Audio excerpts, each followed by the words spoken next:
You know who it is, and you know what time it is. Time to piss off some feminists, trad cucks, and whoever don't want to know the truth. Oh well, let's get started. What is going on, gents?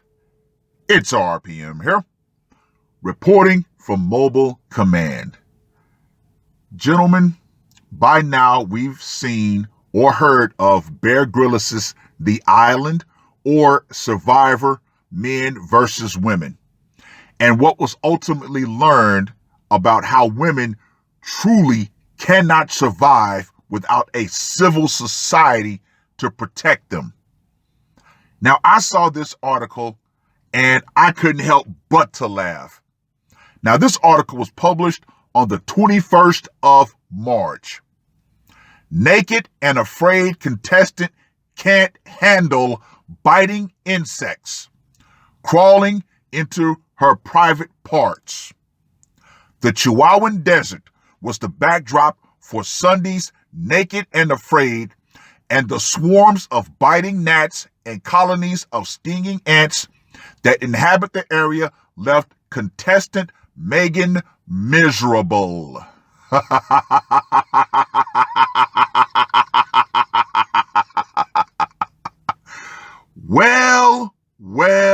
Well, gentlemen, let's go ahead and file this in our war chest of true equality and how women truly don't want it.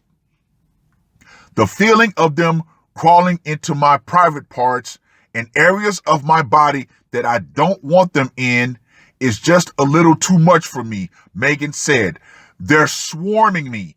They crawl up in between my hoo-ha lips. I can't handle it.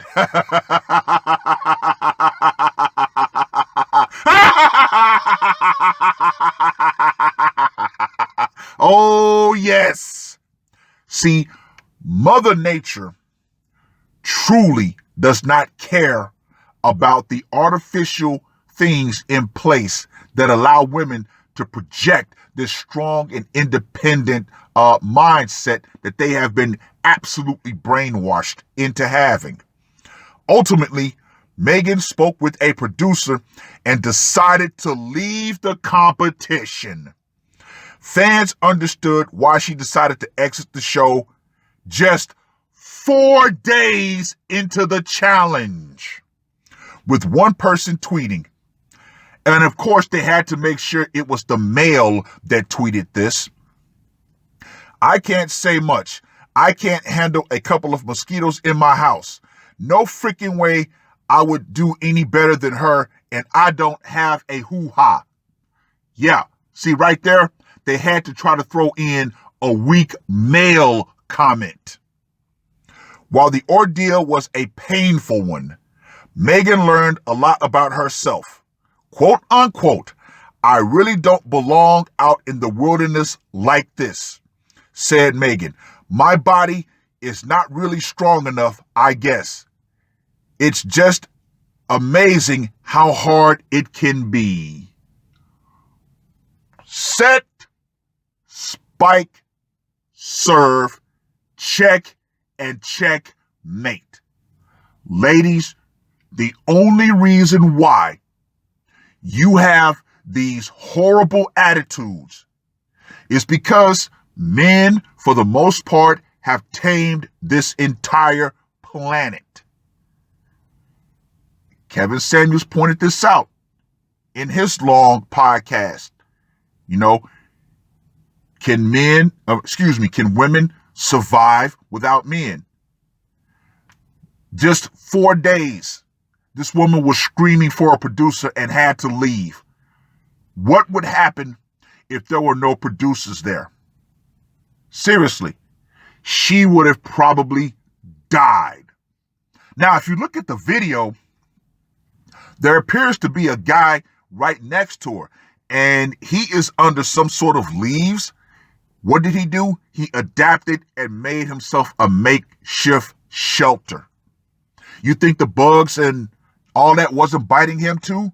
No, he adapted to the environment, which is exactly what we men do. Even the weakest, most beta male has self-preservation, and that will kick in.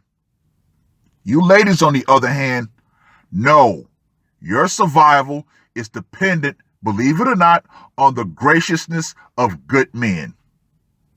However, more and more men are simply walking out. Richard Weiss, Brother Richard, for whom HMT scoring system is named after because he came up with it, who lives in the UK, dropped a comment. He said over there, more and more men are dropping out and slipping under the radar. Yeah, ladies. Yeah. More and more men are walking away. But all in all, this right here is a clear example of my catchphrase. Ladies, when the power goes out, feminism will go out right along with it. And like this woman, you will be left to the mercy of nature and the elements. And as more men have deemed you unworthy to protect, guess what? A lot of you, sadly, will not make it. It is what it is. Let me know what you guys think. RPM, I am